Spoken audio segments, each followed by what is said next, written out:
चलिए गुरुत्वाकर्षण समझते हैं।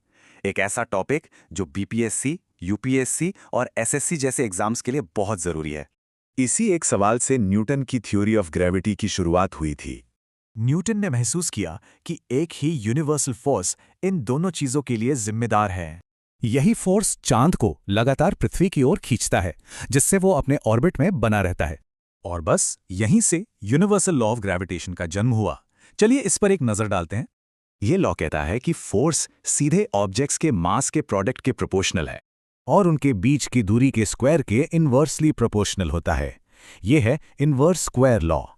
और ये रहा वो मशहूर फॉर्मूला जो इस पूरे नियम को समझाता है। चलिए जल्दी से देखते हैं कि इस फॉर्मूले के हर हिस्से का क्या मतलब है। यहाँ जी है यूनिवर्सल ग्रेविटेशनल कांस्टेंट। इसकी वैल्यू हेनरी कैवेंडिश ने पता की थी।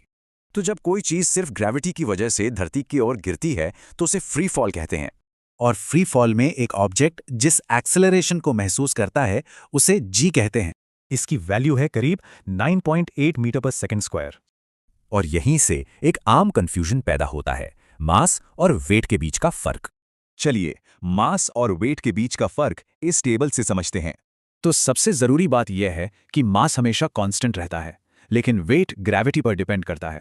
चांद पर किसी भी चीज का वजन धरती पर उसके वजन का सिर्फ छठा हिस्सा होता है। अब आखिर में फोर्स को एक और जरूरी कॉन्सेप्ट से जोड़ते हैं, प्रेशर। इस आम से सवाल का जवाब प्रेशर के कॉन्सेप्ट में छिपा है। प्रेशर हमें बताता है कि कोई फोर्स कितना कॉन्सेंट्रेटेड है। फॉर्मूले से साफ है, सेम फोर्स के लिए अगर एरिया ज्यादा है तो प्रेशर कम होगा। चलिए इस पूरे टॉपिक के सबसे जरूरी पॉइंट्स को जल्दी से रिवाइज कर लेते हैं।